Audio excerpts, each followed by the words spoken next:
So as we request Dharma, you're going to want this thing. You should have one in front of you.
Om Jin Da De Sen Ting Wei Ci Fa Hui Ji Qie Zhong Sen Qin Zhuan Miao Fa Wen Jiao Da Wo Men Wu He Liao Sen Do Si Li Ku De Le Su Zhen Wu Sen.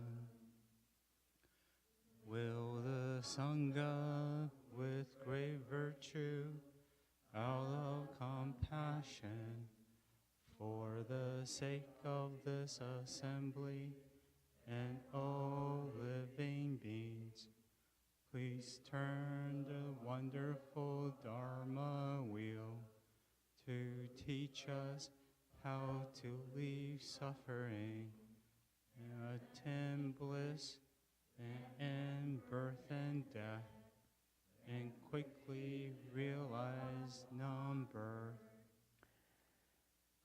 Namo tassa bhagavato arahato samma sambuddhassa. Namo tassa bhagavato arahato samma sambuddhassa. Homage to the blessed, noble, and perfectly enlightened one. Homage to the blessed, noble, and perfectly enlightened one. Namo saranto sucheroye olahudi samyao sanputoshe. Namo saranto suchedoye alahadi samyao sanputoshe.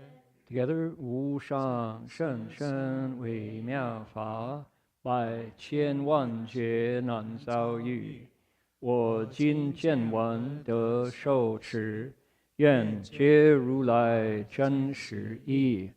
Supreme and wondrous Dharma, subtle and profound, rarely is encountered, even in a million eons. But now we see and hear it and accept it reverently. May we truly understand the Buddha's actual meaning. Venerable Master, Dharma friends, welcome to our Sutra lecture tonight. This is the 18th of November, and lock, let's see, I've got Jin Chuan Shi. Would you mind getting that copy of Standards for Students from the dining room and bring it?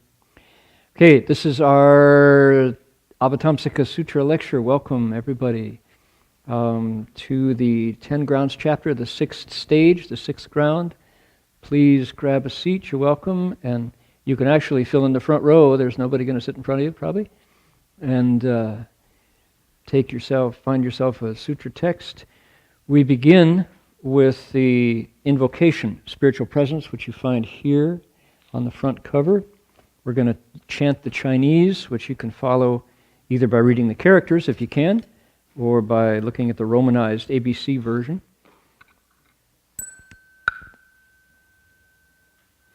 Namo Da Fang Guang Fo Hua Yan Jing Hua Yan Hai Hui Ho Pu Sa Namo Da Fang Guang Fo Hua Yan Jing Hua Yan Hai Hui Pu Sa Namo Da Fang Guang Fo Hua Yan Jing Hua Yan Hai Hui Fo Pu Sa Namo Da Fang Guang Fo Hua Yan Jing Hua Yan Hai Hui Fo Pu Sa Namo Da Fang Guang Hua Yan Jing Hua Yan Hai Hui Fo Pu Sa Namo Da Fang Guang Fo Hua Yan Jing Hua Yan Hai Hui Fo Pu Sa Namo Da Fang Guang Fo Hua Yan Jing Hua Yan Hai Hui Fo Pu Sa.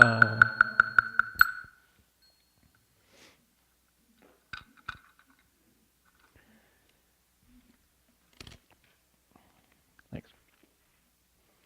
Okay, we are going to be looking at the text that you'll find on page 20 and 21, right there.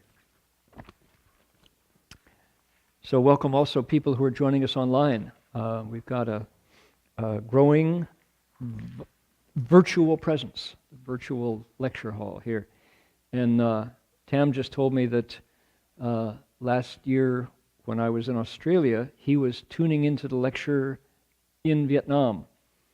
So how about that? We went from via those tubes that connect, called the internet.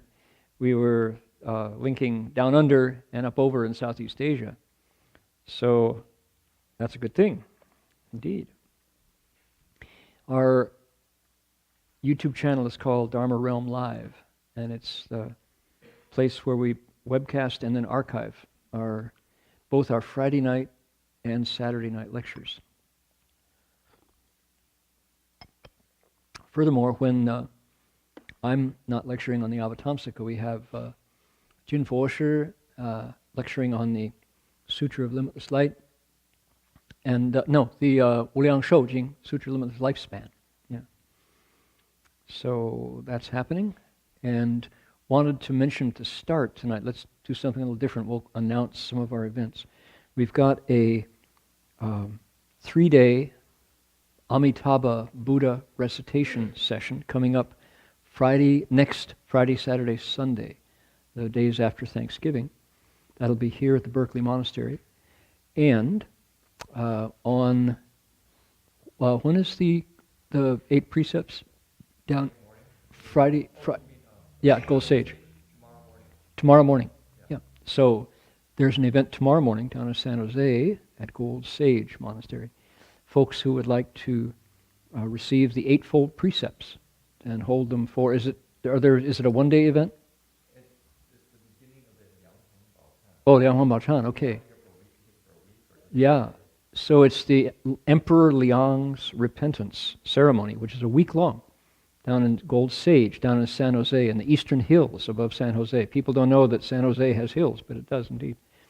Up at the end of Story Road, if people know the landscape in southern San Jose. And you can take the Eightfold Precepts for a day, 2 days, 3 days, 4 days, 5, up Niger, Chitian, up to and including 7 days if you choose to. Those are the Eightfold Precepts is a fascinating option for people who are not ordained as monastics, but who wondered what that life was like. You can actually take the novice precepts that novice monks and nuns hold. One is removed. Those are 10. There are 10 of those precepts. So if you're a monk or nun who is learning the ropes, so to speak, training as a monk or nun, you take the 10 novice precepts, Shramanera, Shramanarika precepts. And these go directly back to the Buddha. It's the Buddha's own method for formation of monks and nuns. Instead of taking all 10, when we transmit the Eightfold Precepts, you take one fewer, which is the precept against holding money or valuables. And 2 of the precepts get put together. Precepts against fancy furniture, or that is to say comfort, literally high and broad beds, and the precept against entertainments. You put those together.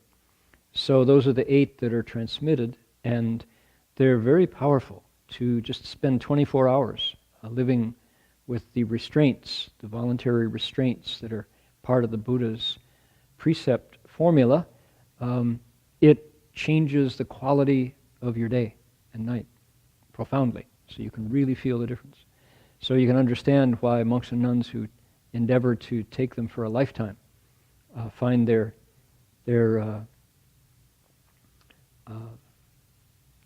everything about their lives, from breathing to thinking to behavior to speech, undergoes a focusing and a cleansing and bit by bit you get a laser beam connection to what before was kind of scattered a bit, or a lot, really scattered.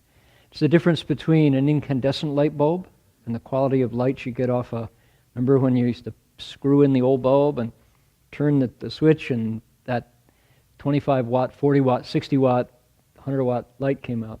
Compare that to a laser beam. And a laser beam cuts through metal. It goes from here to the moon, like that. That's the difference. That the precepts, these very wholesome, quote, natural restraints that the Buddha urged, have on our bodies and minds. So don't take it from me. Go experience it. Try it out yourself. So that's the Eightfold Precepts. Usually before Dharma events, we offer those. People can choose to take them. It's about an hour plus ceremony that people go through. And on our 3-day Amitabha retreat, we're also going to be transmitting the Eightfold Precepts right here in Berkeley.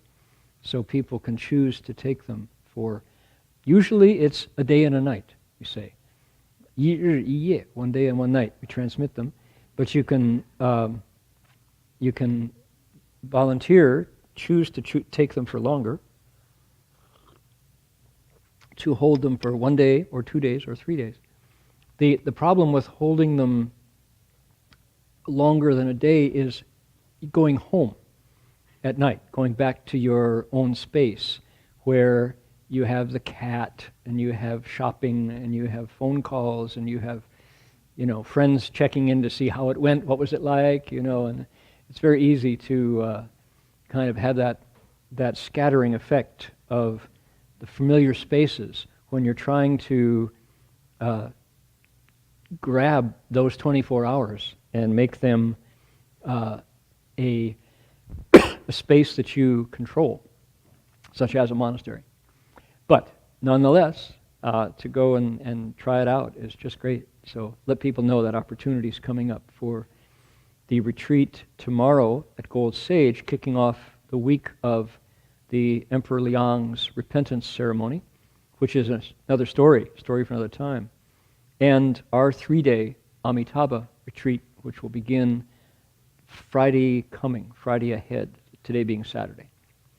Okay, that's our cultivation events coming up. Can we look now on page 20? If you count from the bottom is what? It's 知众生大身, that one. We're going to go up 1, 2, 3, 4, 5, 6 to 随和世界中, to that line. On page 21, it's third paragraph from the bottom. He knows as they really are in any world, all the gathering of tiny particles of dust. Okay, we're going to start at that point. Everybody find it? Okay, I'll give you a line, you give it back to me. Here we go. 随和世界中所有微尘具即微尘差别相皆如实知. Great. Over to the right. Can we read it together? Follow. We're in the third paragraph. Here we go. He knows as they really are in any world all the gathering of tiny particles of dust, as well as the extremely fine characteristics therein. Okay, we'll do a quick contextualizing. We'll give you a little bit of background. We have a bodhisattva, an awakened being, who's training, being formed by the Dharma. And the Dharma here, this is capital D Dharma, not small d Dharma, there's a difference. Capital D Dharma means the Buddha's teachings, but when you add a word to it, Dharma method, Chinese Famen, it's the Buddha's teaching given a form. And with that in mind, what is that? Think of a cookie cutter. I grew up with my mom baking cookies year-round. Christmas cookies coming up. We're coming into that season. And Christmas cookies included little Christmas trees. The cookie itself was just dough, sweet dough, white, and then you put sprinkles on it. Remember, green sprinkles for the tree, and green and red for the wreath shape, and snowman. He didn't get sprinkles. He got white frosting. And also gingerbread. I don't know if people did gingerbread, but my grandmother, bless her heart, my sainted grandmother from La Belle Province de Québec, Sherbrooke, Quebec, made gingerbread men every winter, and they were, that form. And the dough was very brown. It was brown and gingery, think gingerbread. But the deal was, both my mom with her Christmas tree-shaped Christmas cookies and grandmother Mabel with her gingerbread men, they used cookie cutters. And the cookie cutter was this piece of metal. It was aluminum usually, because aluminum would wash off clean, and it wasn't heavy like steel or iron or something. It was light, but it had the perfect shape that you wanted the cookie to become. And she would take dough and with her rolling pin, throw some flour down, roll it out, and then go, boom! And what would come out would be the shape of a Christmas tree or a wreath or a snowman or a gingerbread man. And of course, it was a simple task, and so we got to do it. My brother and my sister and I got to, pick out the gingerbread men. And you had to do it a certain way so it wouldn't stick and it would come out clean, right? So you'd be able to put it down on a wax paper sheet without an arm breaking off or the Christmas tree getting deformed. And every gingerbread man looked alike. Every Christmas tree was identical. Every snowman was just like its brother or sister. So the deal was what? It was a mold, M-O-L-D. It was the cookie mold, a cookie cutter. It was the right shape. Okay, got the image? So Dharma doors are just that. They're exactly that. They're what? They're a form. What's the dough you put into them? Your body, mouth, and mind. Your nature and your life. 法身性命. What does it go? Let's see. It's the 身心性命，对，你的身体、你的心、你的性、你的命，身心性命, your body, life, your nature, and your mind, all fit into the Dharma door, and you take the shape of the Dharma that you're being molded into. The thing about the cookie cutter was you had to have enough dough to fit the outside edges of the cookie mold, or if you didn't roll out enough, your snowman would have half his head missing. Your Christmas tree would be missing a bunch of branches. Your gingerbread man would be short a foot. You had to get enough dough to take the stamp coming down. Likewise, when you cultivate a Dharma door, when you put yourself into the mold of the Dharma, you either have too much, so what do? You pull back to fit the mold, or you don't have enough, and you have to add some. You fill the deficiency and you restrain the excess, right? So what am I talking about? What do you do when you meditate? You sit there, and we like to sit on the floor, some people sit on chairs, but you take the position of the Buddha sitting in meditation. And if you meditate like this, what's going to happen is you're going to get tired, your arm's going to go to sleep, and you're going to have to move. And sure enough, as soon as you move your body, you move your mind, and meditation is gone. Your focus is lost. So what do? Okay, well, I'm going to sit just right. Put my nose over my navel, my ears over my shoulders over my hips. And I'm going to exhale, my eyes down my nose, tongue over my mouth. There, you fit the mold, right? And what happens is you get molded into the shape of the Dharma method. The Dharma door molds you in shape. That's the idea. So actually, fa, the word in Chinese, can also be translated as mold, as a method, as a shape that you put over your own body, mouth, and mind, and you come out in the shape of a arhat, of a bodhisattva, of a Buddha, of a sage. Okay? That's the deal. It's a really useful metaphor. So the bodhisattva here is putting him or herself in the mold of an 8th stage bodhisattva. That's what he's doing. I'll use the male pronoun here, but it could be a female pronoun. You can use the one you want. So he's cultivating here to fit the mold of an 8th stage bodhisattva. That's what we're learning. He's training in that mold.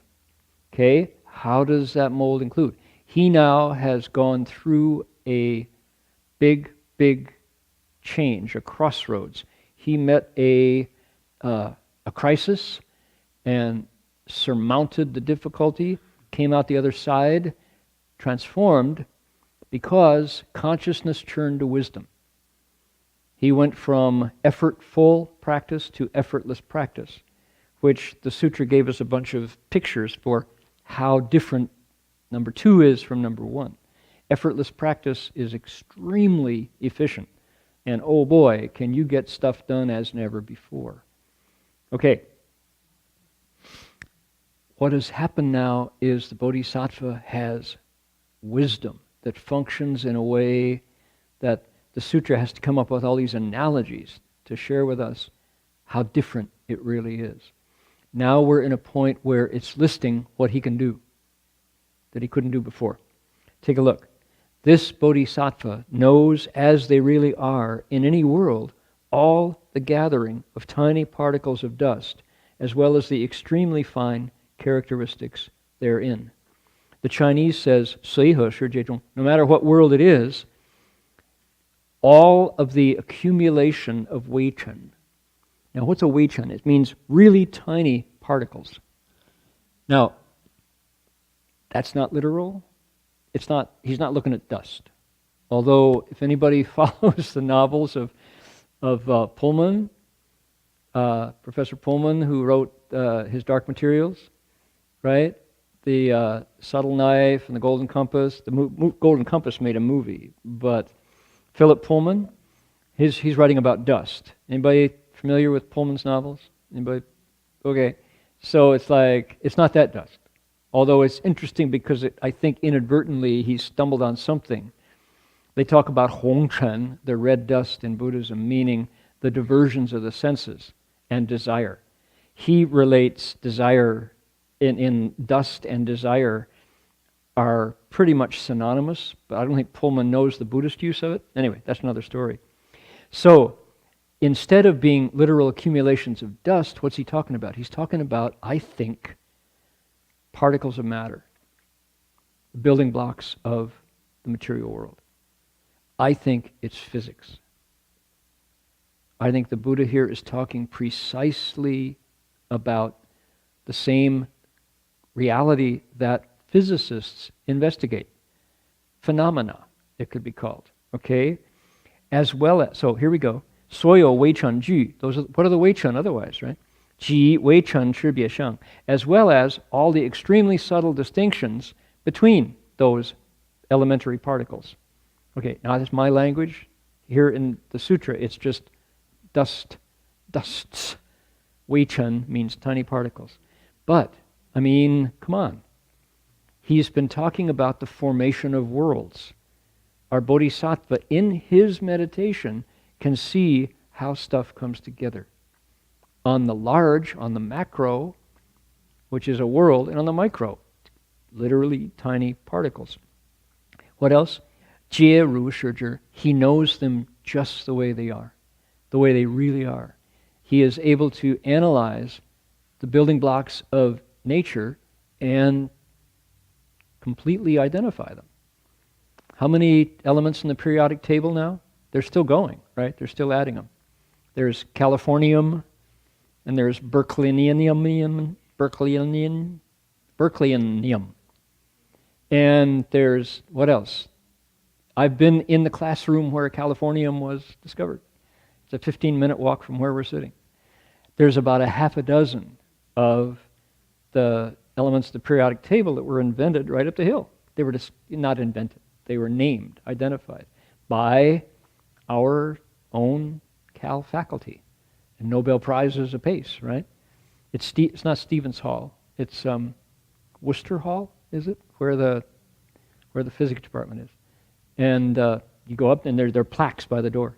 I had a Japanese class in one of these rooms, like looking around for, particles to come invading, and no, it's just a room. But in that room, which was the laboratory of Professor, can't think of the name. Whom? It's Professor Seaborg, Glenn Seaborg. Thank you. Glenn Seaborg is responsible for 3 or 4 himself, So, how about that? Anyway, what is our bodhisattva talking about that the Buddha and the 8th stage bodhisattva can see in his own meditation? He knows, as they really are, in any world, all the gathering of tiny particles of dust as well as the extremely fine characteristics therein. So, I thought, we have in our assembly this evening a couple PhD chemists who are out there, observing how particles bond, for example. And let's talk about what? Let's talk about human blood, or possum blood, or snake blood. Let's talk about blood.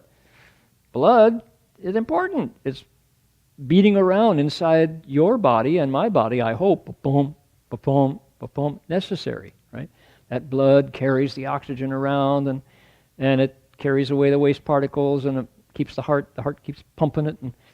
And by golly, it depends upon things bonding, or else we're dead. Chemistry, okay, is entirely given to analyzing the natural world. What about molecular biology? Okay, molecules, how molecules create life. Our Bodhisattva's doing that right there, I think. Now, I'm out on a limb, right? Here he's talking about physiology. Well, I'm ahead of myself by one paragraph. Let's go on down here. 随和世界中所有地水火风界各若感为尘，所有宝物若感为尘，众生身若感为尘，果土身若感为尘，皆如是之。He knows as they really are in any world all of the tiny dust particles that make up all the realms of earth, water, fire, and air, as well as any of the tiny dust particles in all the treasures there. He knows as well any of the tiny dust particles that make up the bodies of living beings, as well as any of the tiny particles of dust in the lands therein.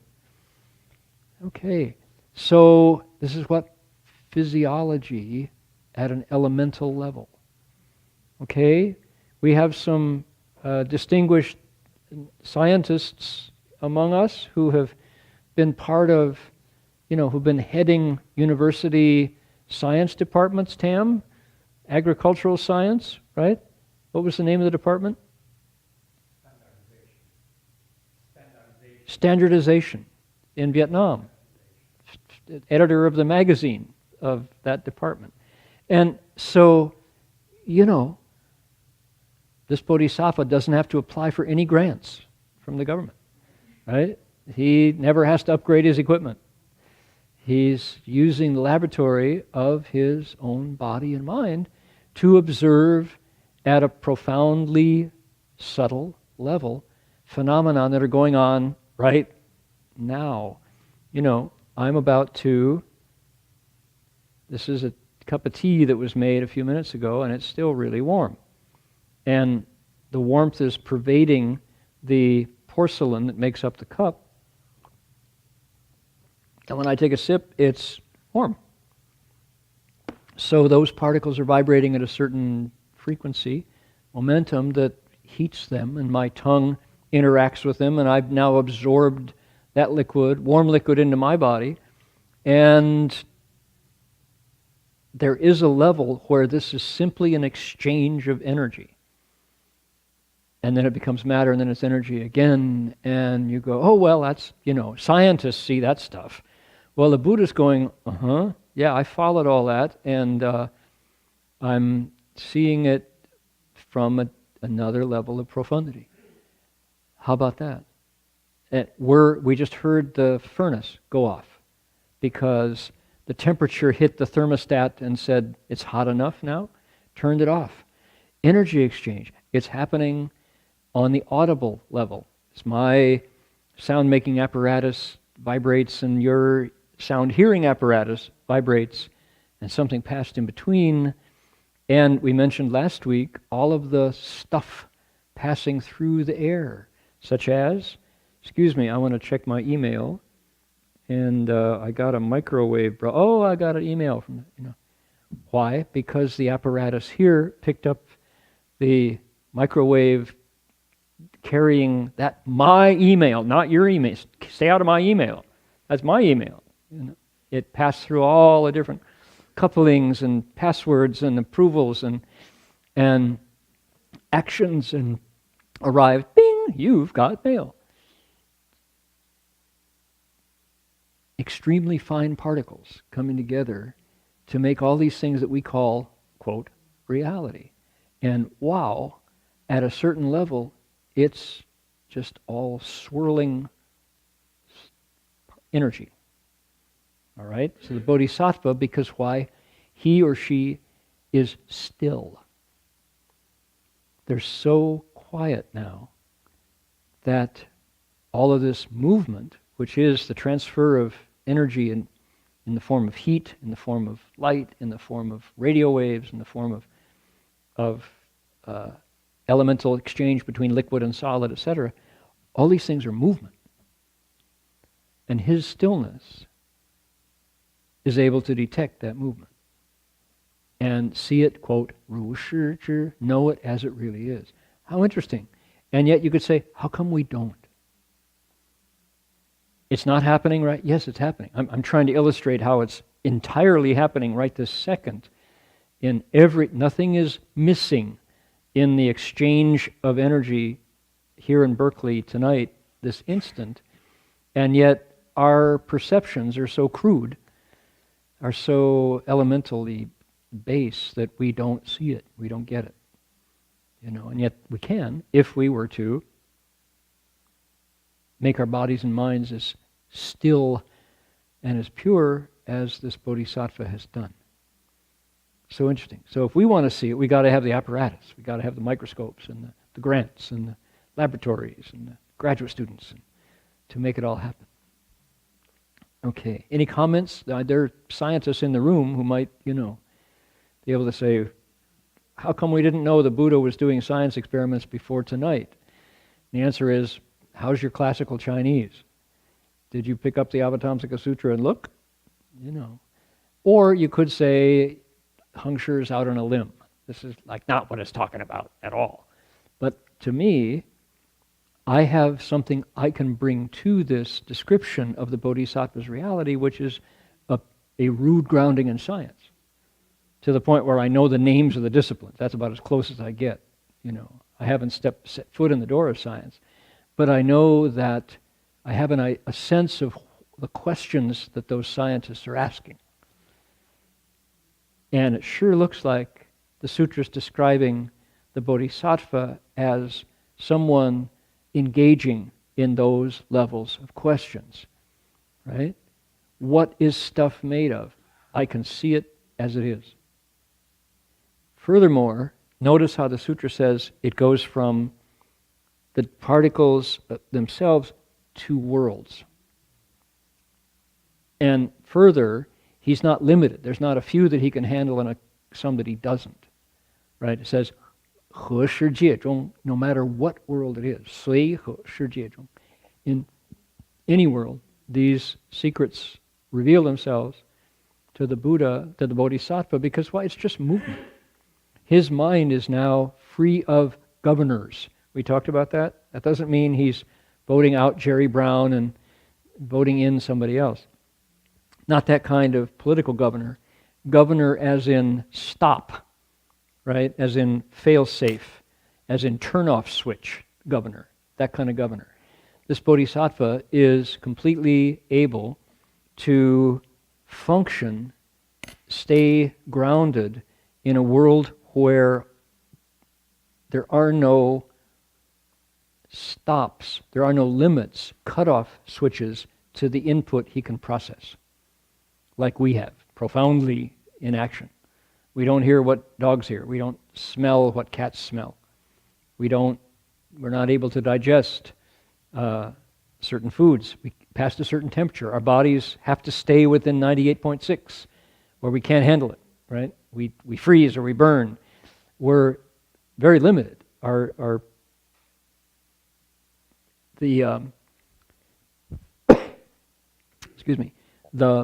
parameters is the word I'm looking for. The parameters of our physical health are very fragile and stacked up, those conditions. And if we exceed them, we get sick. We exceed them a little bit, we die. This bodhisattva has none of those limits. His body can become many bodies. And that's not what's being talked about right here.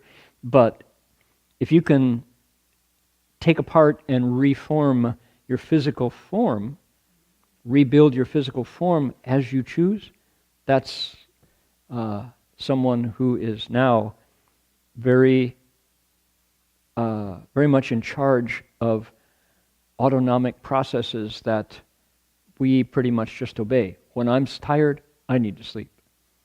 Right? The bodhisattva says, tired? Who's tired? I'm going to make a different body. Or multiple bodies, many thousands of bodies. Right? Okay, so you get the idea. This is very neat to have the Avatamsaka Sutra start to talk about what the potential of what our mind is. Because the bodhisattva is simply someone like you and me who has done the work of putting themselves into the cookie cutter of the Dharma and assume that new shape inside and out. Yeah, Tim. As a scientist and an engineer, I'm really amazed that the Bodhisattva knows how matter is made up. And it took several thousand of years for science to prove that. This was assuming at the time it's a theory. It took several thousand of years Right. For science to prove that. Right. The theory of molecules, matters, and things like that were discovered only a century or 2 centuries ago. And this text probably many thousand years ago. Right, So 2,500. It's really amazing. Yeah, If yeah. a scientist have a hold of this sutra earlier, he could have worked on it as, the theory of Yeah. things. And Yeah. they're still working on it to prove that matters, whatever, Mm-hmm. is made of particles. Yeah. And even smaller particles. Smaller particles, Yes. It proved that everything is void, sort of. Yeah. So, okay, Tam just said he's amazed as speaking as an engineer that the Buddha, that this has existed for so many thousands of years, whereas contemporary laboratory science is relatively new and is only now discovering. I mentioned last week that I listened to a podcast by Professor Thurman, Bob Thurman, who said he had been at a conference with Henry Stapp, emeritus of UC Berkeley's physics department. Henry Stapp is a friend of the monastery here. Doug Powers has known him for years. And Henry is one of the people who inherited the Heisenberg principle that led to what we know as quantum mechanics. And Henry Stapp was frustrated with the limits of the paradigm because what he was observing in his bubble chambers and the tools that quantum physics was using, he was finding matter behaving differently than the description. The theory said it should behave in a certain way, and he was noticing that things weren't following that dharma, and so he set out boldly to experience it himself in his own body and mind, and became a student of yoga, and a profound student. And it would have been very much more comfortable to simply deny some of the things he was saying and be on top and be king of his theory. But he said, this is actually not what we're seeing happen is not what we expect to see. I need more information. So Henry delved into yoga and the theory of yoga through studying Patanjali. He did a deep discovery.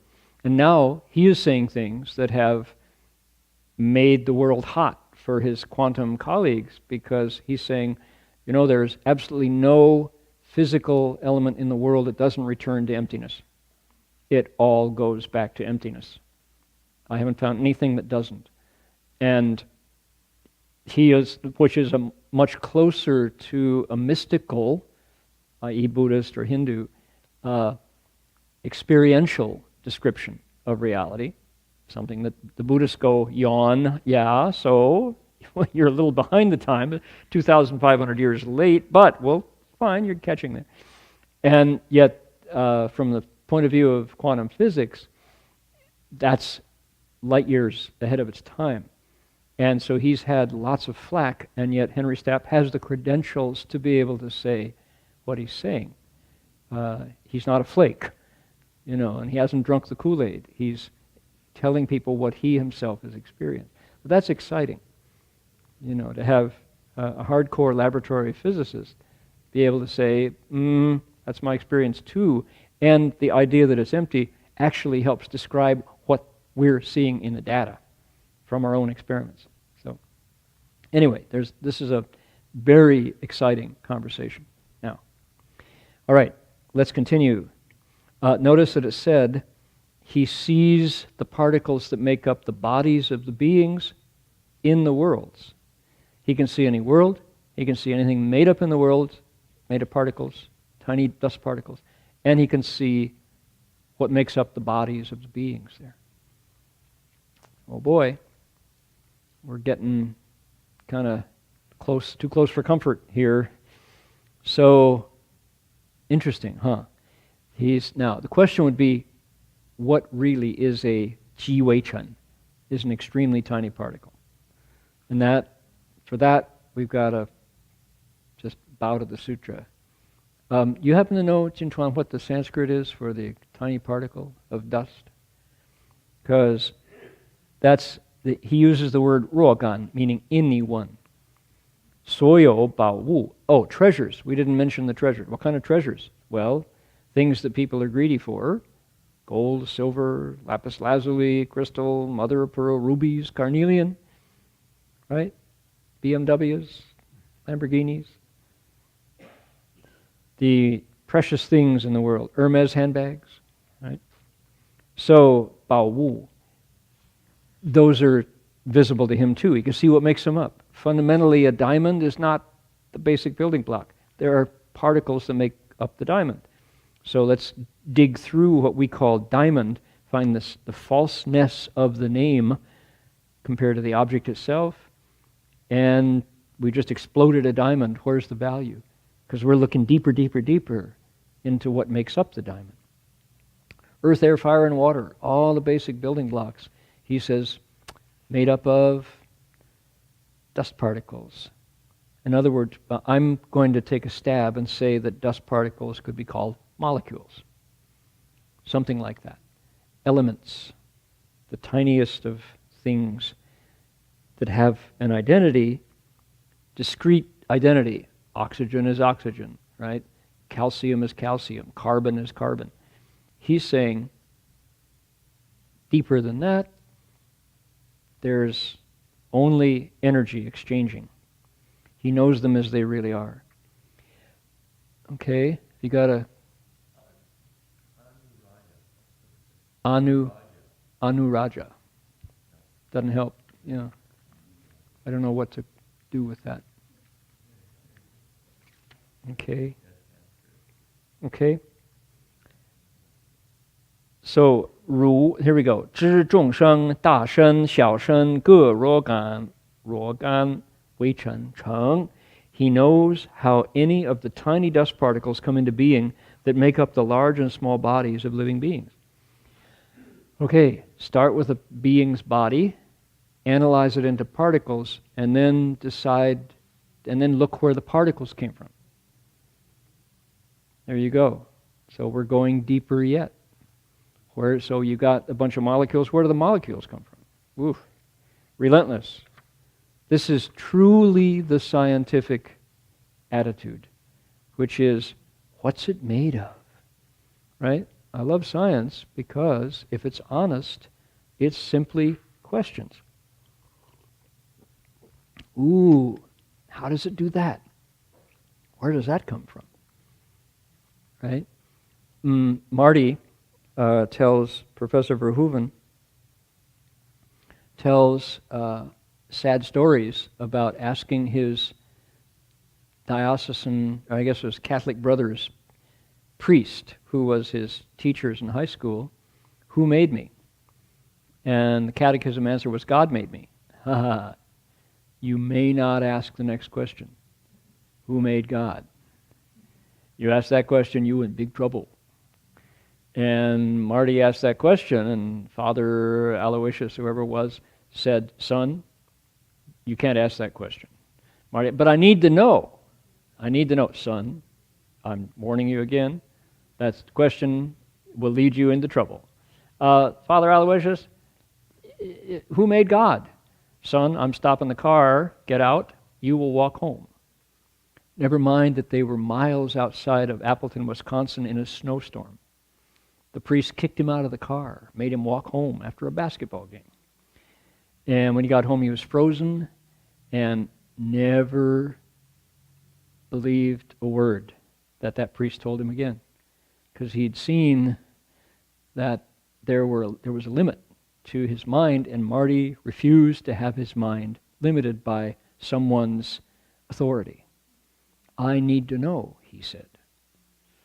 Right? And I had a similar, not as dramatic and not as potentially, health-threatening experience with my poor, long-suffering Sunday school teacher after I had read the Dao De Jing, the Lao Tzu, right? I read the Lao Tzu, and I told you the story before, where it said the Tao that you can talk about, that's not the eternal one. Any name that you can name is not the final name. Nameless, it is the creator of heaven and earth. Let's see. Then it goes, 天地之始无名, 万物之名, and it's the name of all 10,000 things in creation. Then it goes on to say, what is the Tao? The Tao is the spirit of the eternal feminine. It is the valley. You draw on it, and it's inexhaustible because its strength comes from what is absent. And I was like, that's cool. I see that. That's spiritually tangible. I can really, because those images of the valley where there's nothing there, that's the power of it. Suddenly, absence was visible. It was just pointing to what was there all along, hiding in plain sight, the reality of nothing. Nothing was real. Nothingness itself was there in front of me to be observed. How exciting that is, right? And that was the source of the power. I thought, that just gets me completely excited. So I took it into Sunday school and said, oh, Mr. Alley, tell me about this. Tell me about the spirit of the eternal feminine, you know. And he says, son, you can't ask those questions here. And I said, well, I'm sorry, I have to go somewhere where I can because I need to know. If you can't teach me, I'll find someone who can. And luckily, I had a very wise and very compassionate pastor who was not the Sunday school teacher, he was the pastor of the church. And he said, son, he said, I know that we're not going to be able to hold you here, but I want you to go on and search your answers with my blessing, he said. And sure enough, I did. And when I met him again, 35 years later, he said, I poured him tea and said, thank you so much for not obstructing my search back then. He said, no, well, the way I look at it now is we didn't lose a Methodist, we gained a monk. He said, we gained a Buddhist. Right on. He said that here in the dining room of the Berkeley Monastery. So that had a happy ending. But it was the same idea that those are the questions of science. Science says how big, how much, how fast, what's it made of? You know, and can I make it do it again? What does it do? So in other words, the Chinese science always asks Ti Xiang Yong. What is it made of? What does it look like? And how does it function? What does it do? If you can answer those three questions, you pretty much know what something is, right? That's the question of science, the questions of science, which it's like, yeah, I'm fascinated by, you know, the taste of pu'er tea in my cup and the color of these amazing chrysanthemums. It's now mid-November and there they are. These are autumn flowers. And so what about the space between the sound of my voice and the next sound? Right? And the Vietnamese echo in the balcony. It's like, what is that? That's all fascinating reality. And it's deep and it's old. And yet it's over just like that. So those are the kind of questions that our bodhisattva is profoundly investigating, looking at it deeply. And here's our sutra, which we have been saying is what? It's essentially a how-to. The sutra is a manual. It's a training manual. How to create the bodhisattva in 10 stages. And what happens when you do that. But the fun part is, I mean, that's fun all by itself. But what's more amazing is that it's not the property of a caste of people or any gender or any age or any language base. It starts with the human mind, which is yours and mine. And everybody in the past and everybody in the future, not only humans, the nature that creates the Avatamsaka Sutra is shared in common with all life. So that appeals to me, the fact that it's common domain. It's a creative commons. public domain. Nobody owns it. The problem is nobody puts it into practice because it's just somehow, first of all, if you don't speak Chinese or Sanskrit, you haven't read it. But second of all, it takes everything. You can't dabble with it and get any results. But one of these days, we're going to find somebody who takes it back to its source and transforms their body and mind according to it, and then starts all over. And they tell us from inside about the sutra and how it works. That's it. And if that's called a spiritual classic or a scripture, then so be it. But I see it much more as a manual, as a how-to. It's a doc file, right? Should be a PDF that you download and then put into practice. Okay? So, top, page 22, everybody turn over, 22, 23. Got it? Here we go. 知地狱身, 畜生身, 恶鬼身, 修罗身, 天身, 人身, 各若干为尘成, 得如是之为尘识别智. He has discriminating wisdom of the varied characteristics of the tiny dust particles that make up the bodies of beings in the hells, among the animals, among the hungry ghosts, among the asuras, and among the devas and the humans. Okay, just prior, he talked about bodies, right? The tiny dust particles that come into being that make up the large and small bodies of living beings, it said in 20 and 21, we flip over, and then it specifies. Who do we have here? We have the six-spoked turning wheel, the six paths of creation, incarnation, the living beings, paths that live in those worlds. And it names them. It starts out with hells down at the bottom, then animals, next one up, then hungry ghosts, pretas, then asuras, then devas, finally humans. So that's all six. That's samsara right there, all the different bodies that we can get as we incarnate. And it says all of the dust particles that make them up, he knows them as they are in their various different characteristics. So, how cool is that? This is anthropology, and it's also physiology. So the question would be, how do you become a deva?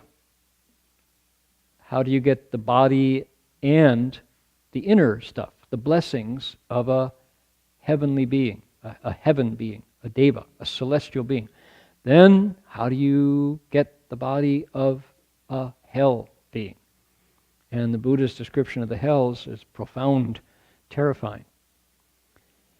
What brings you down to the hells? What sends you up to the heavens? And the Bodhisattva knows, as they really are, all the different qualities and features. Whoa. So, let's look at that. What's the difference in the heavens and the hells? In the heavens, as this very sutra describes, beings experience all sorts of physical comfort. Long lifespan, profound good health, conveyances to take you wherever you want, whenever you want, right? Food of any description, just the way you like it. Clothing of any description, just the way you like it.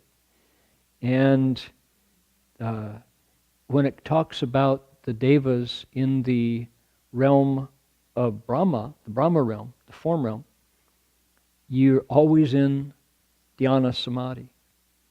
You never come out of meditation. How cool is that?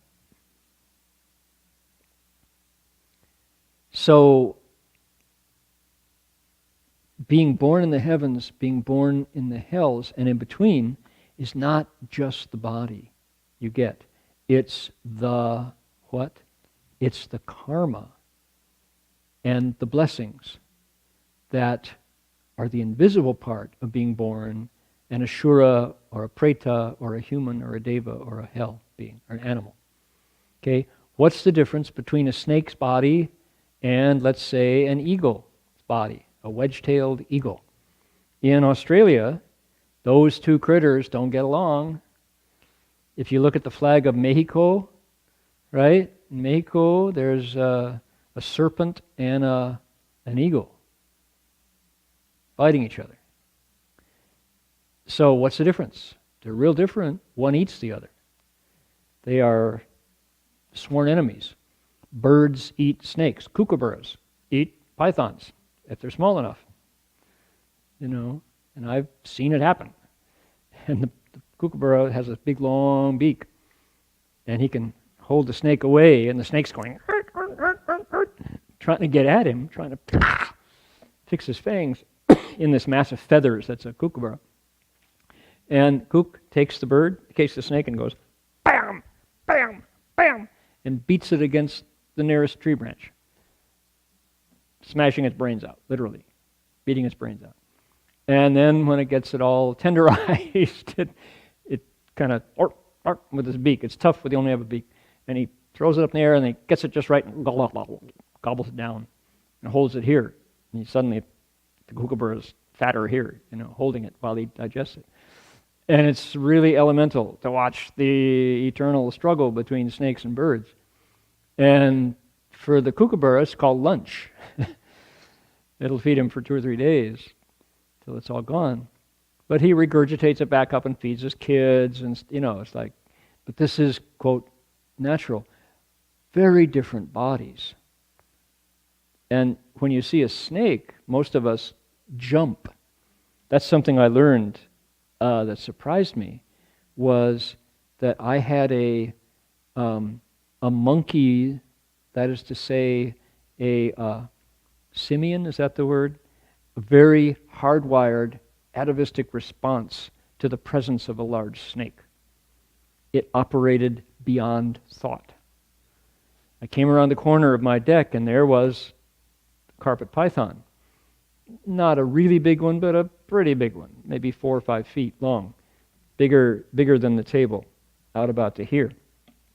And it was just going about its business, which is eating rodents. But there it was on my deck, and I was coming up fast, and I was just about to step on it. And I found myself in the air, projected backwards before I recognized it was a snake. My body, starting from here, from my gut, reacted and said, snake! And it put me into the air, going back out of bite range before I even knew it was a snake. And then my eyes saw it. That's a snake! That's a big snake! And then I noticed that, because I lived in Taiwan, I know from snakes in Taiwan, southern Taiwan. 六龟哎呀血就说蛇血 I knew that if it didn't have a triangular head, chances are it wasn't venomous. And I looked more carefully, and this carpet python was profoundly uninterested in me. It was like, that's a pretty good jump. Yeah. Kind of scared, huh? Yeah. Right. I can't eat you. You're not interesting. And it's just kind of like, okay, you look a little nervous. I think I'll leave. And it slowly went under the porch and out of sight. Oh! Luckily, I had my trusty Fuji camera, and snap, snap, snap, snap, snap, snap, as soon as I recovered from it. But what amazed me was that I had this built-in anti-snake response, which propelled me to safety beyond, if that snake had decided that I was edible, I would have been out of reach even for its fastest strike. Although, boy, eastern brown snakes, second most venomous snake reptile on the planet, second most venomous reptile on the planet, are fast. But they're only aggressive if you threaten them, if you step on them and stuff like that. It's true. So anyway, there I was, scared of that snake. Most of us see a snake, we're scared. Rightfully so, because why? Apes and snakes have been sharing the same trees for a long time, and you better know, because you have a bunch of babies up in your nest, and the snake comes up and makes lunch out of your kids if you're not careful. So watch chimps and snakes And even more interesting is when a large predator snake is around, the birds set up an alarm. There are birds that, when snakes are really poisonous, like eastern browns, birds discriminate harmless snakes from venomous snakes in Australia. And there are birds that are experts at stomping snakes, like emus. They can dance around and squash and kill snakes under their feet if they're venomous. And all of this opened up around me just as I kept my eyes open in Australia. And what I learned was that there's something about karma that is an old, profound story that it's like what Master Hua would say, every family has a sutra that is hard to recite, that is difficult. Jia jia you nan nian zhi jing, every family has their own tragedy, right? Where does that happen? Well, it's invisible, but it's real. And we're writing it every day. And it's not always sad. Sometimes it's a happy sutra. But between species, we go on and create that karma. And it's very difficult to write a different story. Because a lot of it happens before we're even aware. And isn't that interesting? So what is the bodhisattva? The bodhisattva is aware of impulses that arise from a very deep place and can read them and then has choice. What I'm describing is this, this difficult, tragic sutra that every family has, as the cliche goes, right? That's scary if we think, oh, 我没有办法. It's like somehow it's operating beyond us. Well, only if we're unaware, if we're not watching. What is the antidote to the situation is called the precepts. Why do we practice abiding by the Buddha's guidelines? It's so that when those deeper impulses arise, and they come fast, face to face with a snake, we can still, because we're in the habit of it, going, what's my choice here? I could lash out and stomp the snake the way birds would, kookaburras, or I can go, that snake, how sad, that I'm so glad I don't have a snake's body. What are your choices if you have a snake's body? You don't have hands, right? It's really hard. Everybody hates snakes. Who loves snakes? Very few folks, right, can sympathize with a snake. And there are some who do, herpetologists, right, reptile people, and I know them. I now have a whole different appreciation of pythons, because I had a friend, Rania, who brought Fractal around. Fractal was this pet python. I got to know it, it got to know me. I have a whole new understanding of snakes. Most people see snakes and kill it. They reach for the shovel right away. Or call Tony Harrison, the Brisbane Gold Coast snake catcher. That's what you do. And so it's hard to intervene in that deeper karma that not only creates your body, but the interaction between the bodies. I guess that's what I'm going for. The Bodhisattva here has discriminating wisdom of the varied characteristics of the tiny dust particles that make up the bodies of beings in the hells, animals, ghosts, asuras, devas, and humans. But that's only the body. What about the actions the bodies take? That's where the karma comes from that keeps us in those bodies, or allows us to, as the Bodhisattva has done, maximize his awareness of the entire process and becoming immune to the pull of karma to keep you locked into the body because of the relationships, like the wedge-tailed eagle that sees a snake and thinks lunch and swoops down and picks up that big snake and swallows it, or the kookaburra, who bangs the snake against the branch and then turns it into food. So if we can, no matter what body we're in, be aware of those thoughts that arise and go, no, I'm not going to kill again, no matter what, then there's some freedom. Samsara no longer pulls us back into those particles that make up those bodies.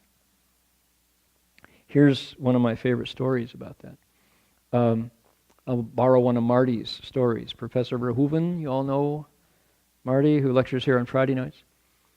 He grew up in Wisconsin, and Wisconsin is a big deer hunting state. Oh boy. Come autumn, even if you're in the big cities, but especially if you're out in the smaller towns, you gotta get your buck. What does that mean? Get your buck is a process whereby you apply for a hunting license, and the hunting license gives you a certain number of kills that season, depending on how many fawns were born, they know, right? And also, you have to, it has to be, you can't go shooting fawns, can't go shooting does, females. Has to be a male, if you're legal, if you do it by the law. And ideally, it's of a certain size before you shoot it.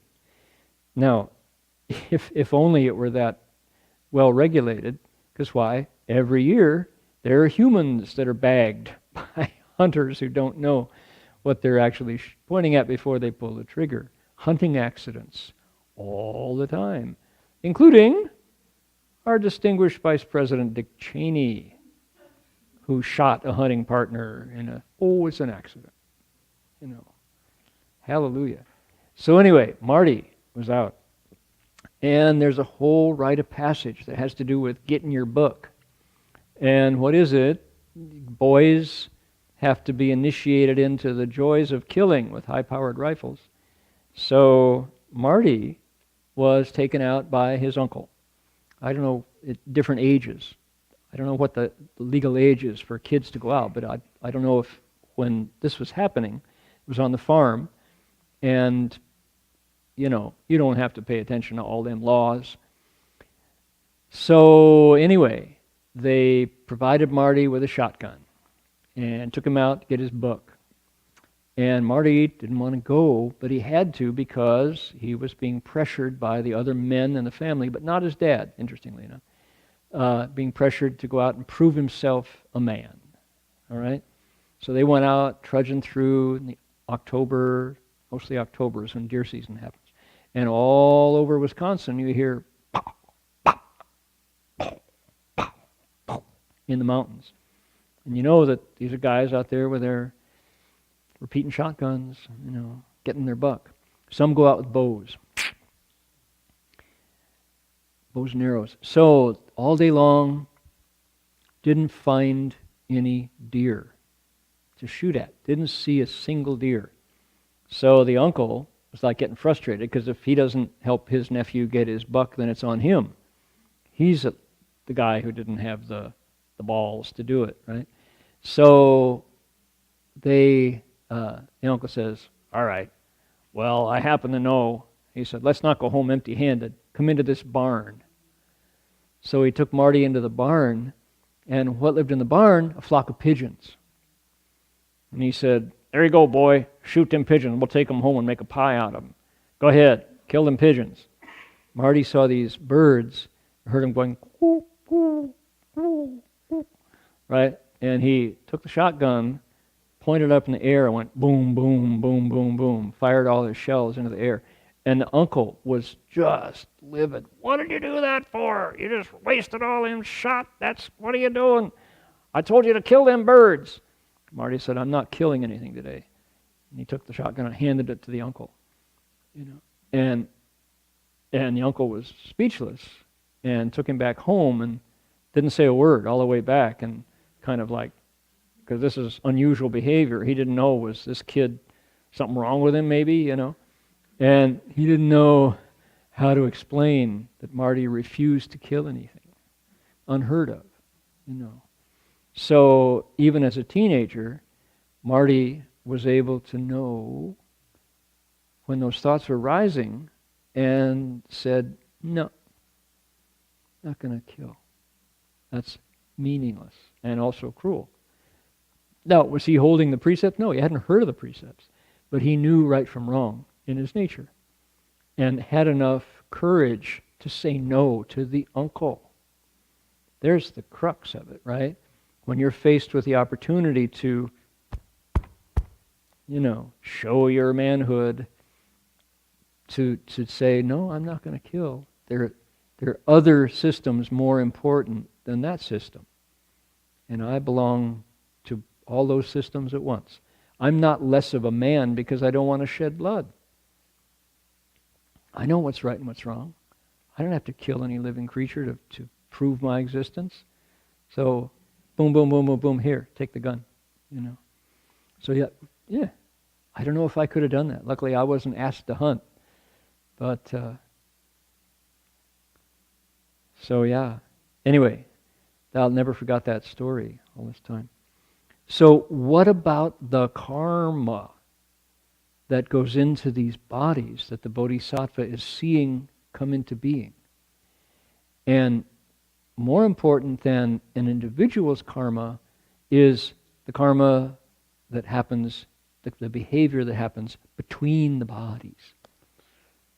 That's what creates the glue that is the inner stuff that accumulates these dust particles into the bodies of a hell being, a ghost, an animal, an asura, a deva, a human. Right? So, man, oh man, there's glue that sticks these together. And it's the glue of what? Habitual behavior.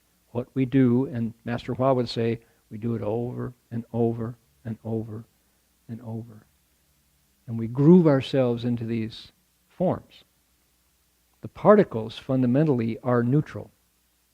And the Bodhisattva has discriminating wisdom of the characteristics of the tiny elemental, what? Molecules that make up the bodies of all those different beings. One of the qualities of a hungry ghost is insatiable appetite.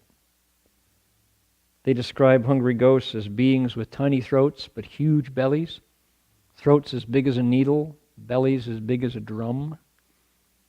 You know, bellies as big as a wooden fish. But there's no way to fill them because the throat's the size of a needle. From habitual greed, always wanting more and more and more and more. And one of my friends is a philosopher, uses various philosophical systems, including Buddhism, to look at the world. And she says, and I'll notice I'm choosing my words carefully, she says that the current White House administration are hungry ghosts, manifesting as humans. Even the Congress, where I read a fascinating article in today's New York Times about what the current tax bill on the table will mean for graduate students. And I won't go into the details, but it broke my heart because I was a graduate student, I got loans, I repaid them, but I didn't have to pay tax on the loans that I took out. Because I was a student and had no other income other than the work I was doing to teach classes and stuff, I only had to pay the loans back. I wasn't taxed on the loans. But in the current tax bill proposal being voted on now, students will lose that protection, and the loans they get will now be taxed, which will have to come out of their otherwise tiny, non-existent income. So the woman, the grad student who was writing the article in the New York Times today said she makes $50,000 a year, but 30,000 of that is only on the books because it's a loan that the school gives her, which then is taken back because she works 40 hours a week teaching as a TA in the university. So she reports that as income, but there's no real exchange. She only has $20,000 that she scrapes together otherwise to pay her living, all of her details. And so with the new bill, that $30,000 will now be taxed because the protections for student loans has been removed in the, and you think, why is that money going to be, it's going to benefit whom?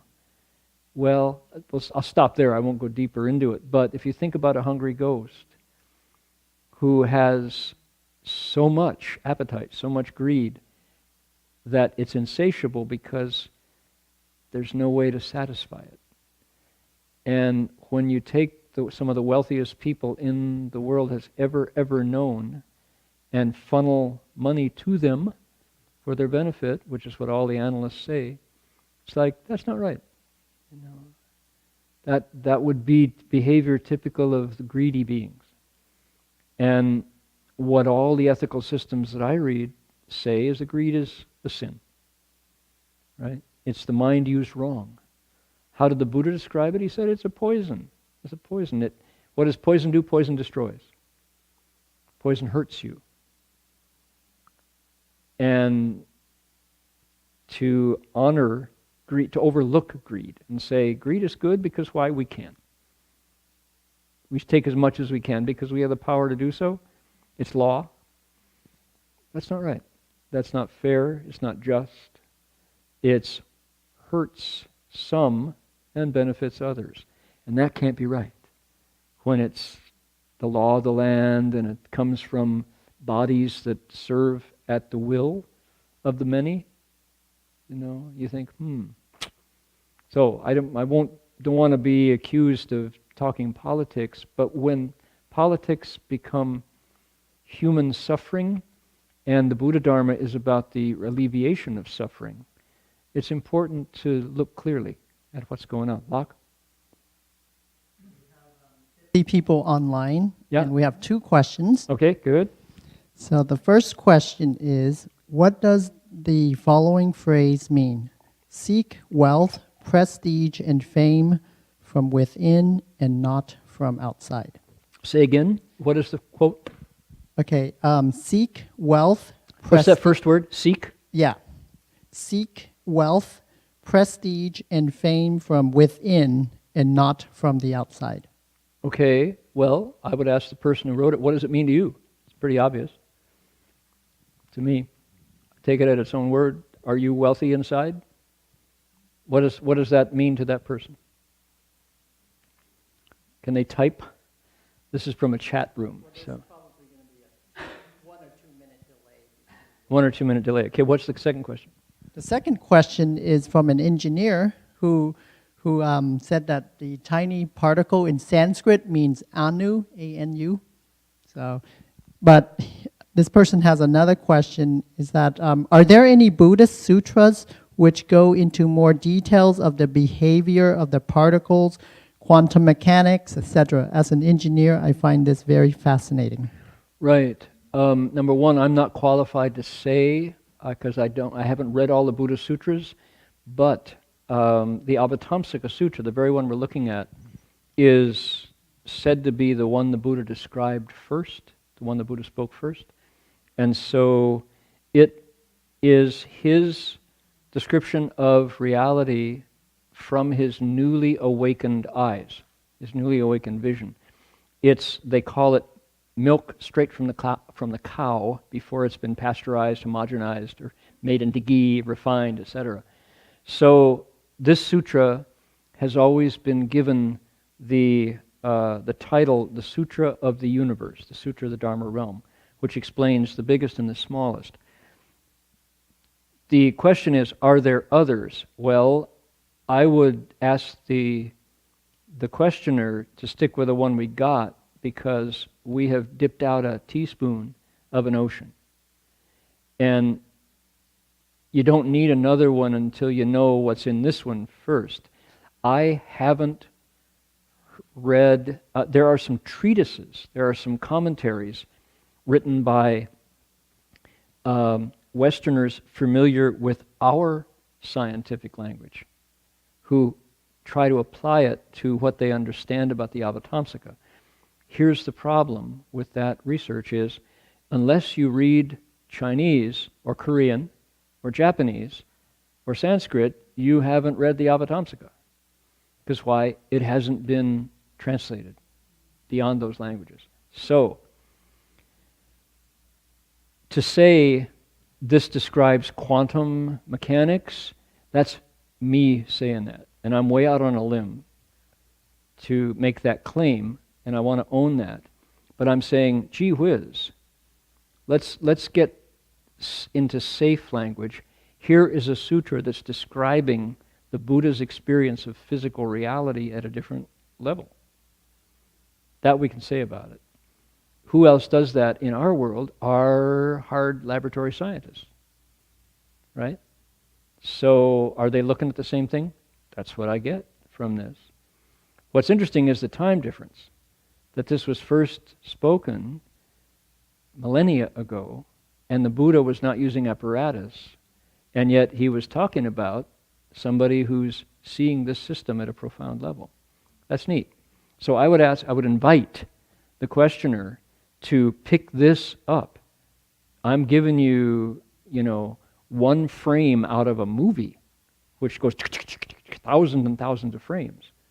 Let's dig into this one and identify what it's saying, then look at scientific language and see if we can find similarity of terms.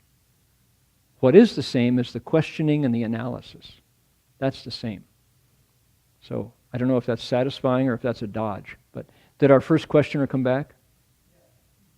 First questioner responded, I am not sure if I am wealthy inside. Okay. Who is poor inside? Poor inside. Now don't name names. That's not what I'm not asking for people who are poor inside. But let's just say anytime that I am arrogant, proud, you say full of myself, then I'm poor. Anytime I am selfless, I'm letting other people into my heart, I'm richer to that extent. Okay? When I meditate and the dust, let's use that word, the dust settles, I see further than I did before inside. I feel less alone because I see the connections to others inside, and I'm richer. Anytime I empty out myself, I'm immediately richer because I can see light inside. Things are more visible, just the way when the clouds go away, the sun is revealed, right? So, not that there's anything wrong with a cloudy sky, we're not judging, but behind the clouds there's something in the sky, the sun and the blue sky. It's very beautiful and visible. If the clouds are there, I don't know it. Although it's there all the time. Didn't go anywhere. Didn't go away. Didn't go anywhere. When I'm feeling poor inside, it's because I have clouds covering up all the other stuff inside. So let's borrow the Buddha's language and talk about inner riches. Kindness is an inner wealth. Compassion is an inner wealth. Sympathetic joy is an inner treasure, right? A sense of serenity is a priceless inner treasure. Feeling of empathy and compassion to other beings is a feeling you have inside your mind. It's not anything outside. That's a priceless treasure. As a result of that, what happens? You don't feel alone. How about an absence of anxiety? There's an inner treasure. When you're afraid and upset, terrified, anxious, that's poverty because it's static in the mind. And emotion. Fear is an emotion. When that's gone, you feel, I'm richer by far with a satisfied mind, right? But I'm richer by far with a satisfied mind. That's inner wealth, okay? The wealthiest person is a pauper at times compared to the one with a satisfied mind. So contentment, satisfaction, according to the song, is the richest, inner riches. All right? There you go. 9 o'clock. More questions, Locke? Is that it? The Sanskrit version of Avatamsaka? satisfied mind. Let's see. Gambate kudasai. No, that's Japanese. So, Zamyang. So, Sanskrit version. Some chapters, not all. The 10 grounds, the Dashabhumi, is in Sanskrit. The Gandavyuha, chapter 40, chapter 39 and 40, entering the Dharma realms of Sanskrit. A few of the others. Enough to satisfy scholars that it probably existed before the Chinese. They didn't write it, the way they attacked the Shurangama. Okay, those questions came along to prevent me from going deeper into politics. Is that right? That's why you asked. We have to stop him before he implicates himself in, So, okay. Now, we'll continue with our investigation into physics and molecular biology, otherwise known as the Avatamsaka Sutra, next time. And I wanted to share this gadget.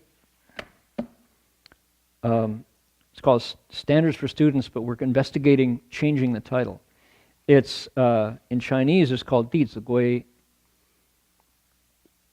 Has been translated a few times into English. It's a primer for elementary students, familiar to generations of Chinese. We think it came around in the Ming Dynasty, probably. It may have been available in various forms before that, but certainly during the Ming, it was there. And it's an ethical text. It's how Chinese kids have learned right from wrong. And Master Hua made it important for us to learn this text early on and had us memorize it. And so I did. I memorized the first verse in both in Chinese and English and pieces of it throughout. But as I was looking at it again, we translated it into a meter, so it actually goes bum, ba bum, ba bum, ba bum. And this is where kids learn right from wrong. What does it mean? There are standards. It's not anything goes in the human world.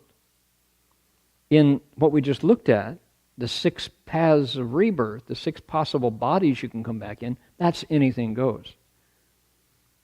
And it's true. If you really don't care, you will come around again in one of those forms. But what we were talking about, cookie cutters as mold, cookie cutters are standards. This is the shape of a gingerbread man.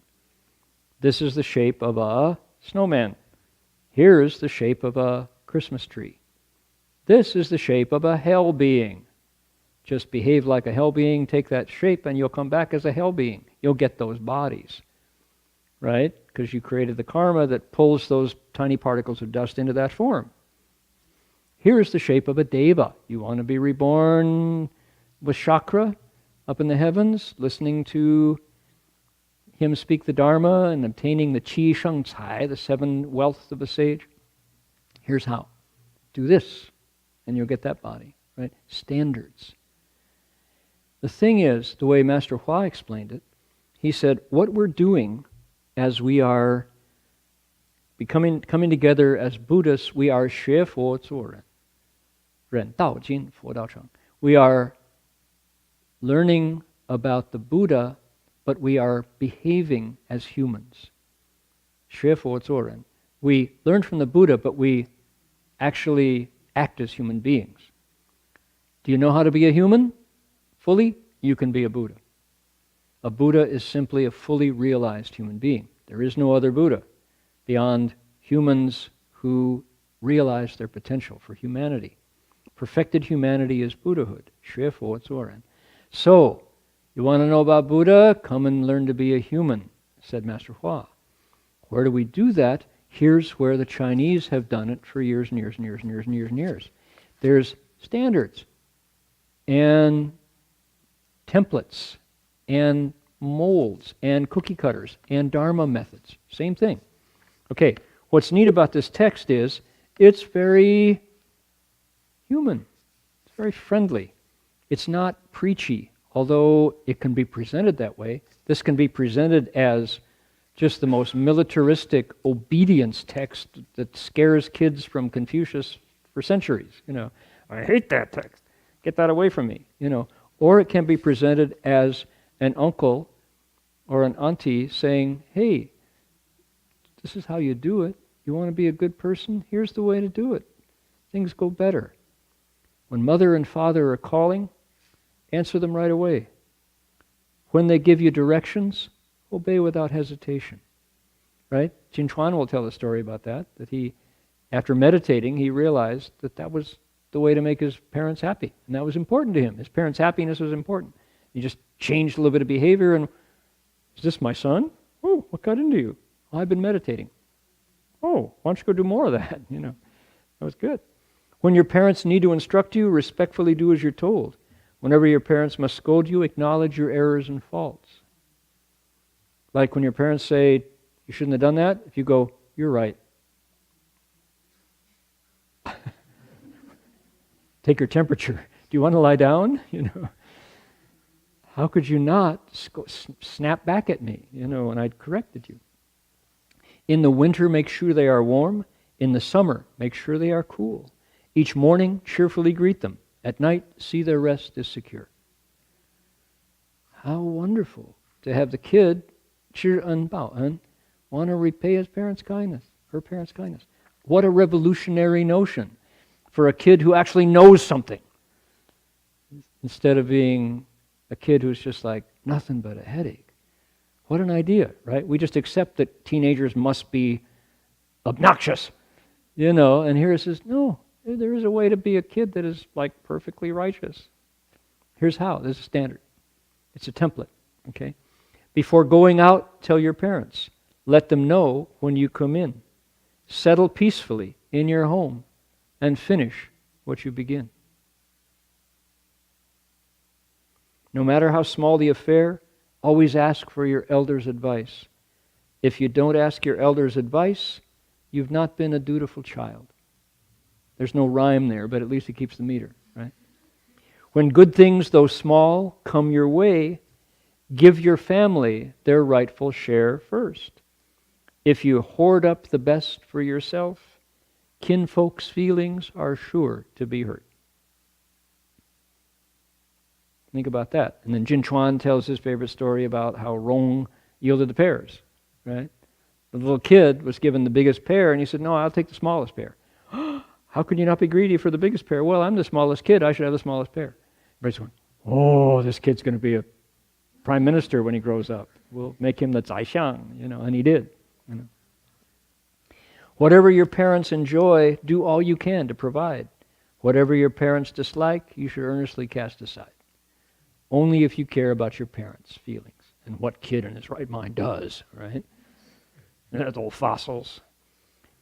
Whenever you injure your body, your parents feel grief and alarm. Whenever you damage your virtue, your family's good name comes to harm. Isn't this a good translation? Yeah. It's actually English. When your parents' words are loving, obeying them is not hard. To obey when their words are bitter takes a noble heart's resolve.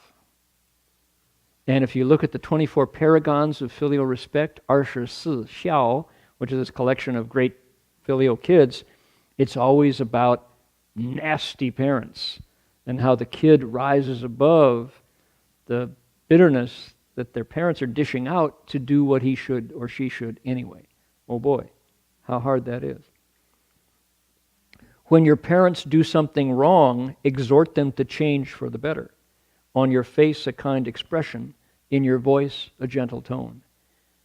But notice it doesn't say when your parents do something wrong, just duck your head and swallow. No. It says correct them. That's the real Confucian way.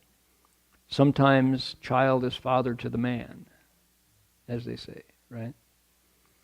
If they cannot accept your advice, kindly tell them again, or use tears to move them with feelings. If scolded, you never complain. Right? You can use a little bit of manipulation there to get your parents to straighten up.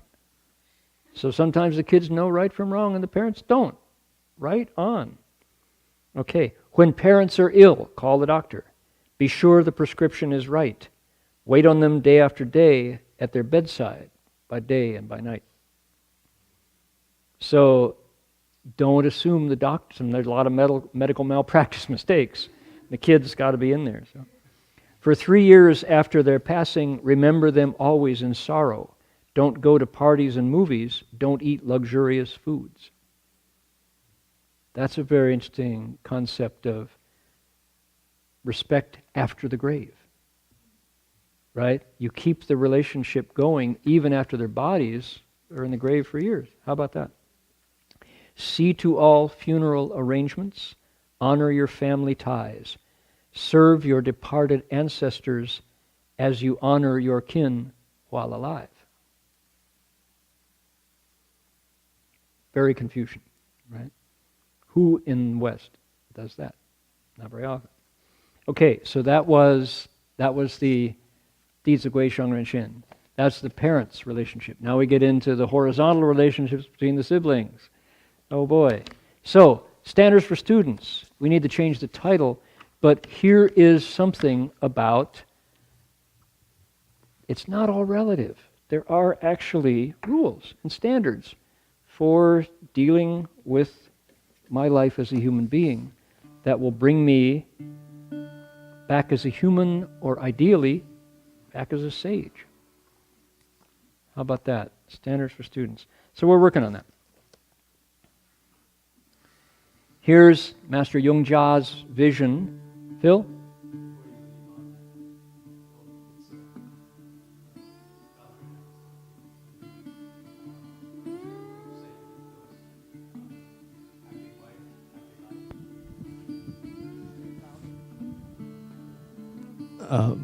Valerie and I were talking over the weekend, and there's a saying, happy wife, happy life.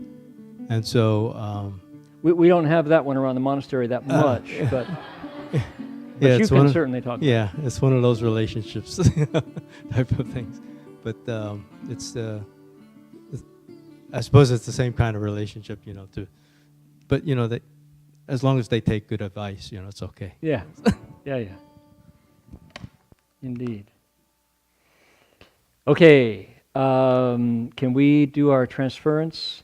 That's just a teaser for Standards for Students. You heard the announcements about our tomorrow Gold Sage, next week the Buddha 3. Here we go. Transfer that merit. See you all next week. May every living being, our minds as one and radiant with light, share the fruits of peace with hearts of goodness, luminous and bright.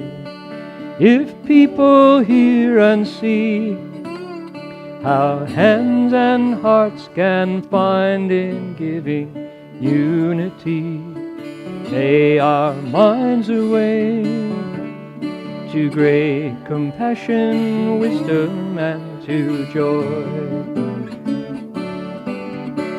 May kindness find reward.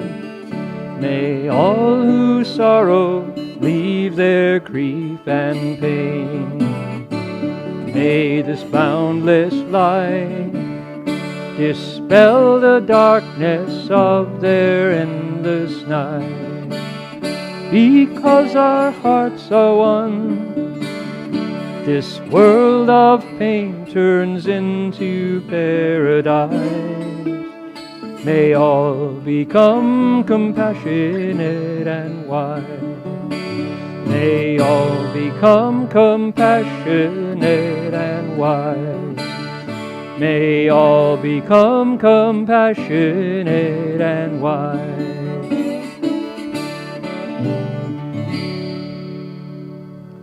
May it be so. Okay, I'm going to invite Jinchuan Shi to lead everybody in bowing to the Buddhas, and we'll see you next week. And if you keep asking sciences, if you ask sciences questions about how the world is made, you probably get to the same place as the Bodhisattva, except you have to meditate and learn the standards for students.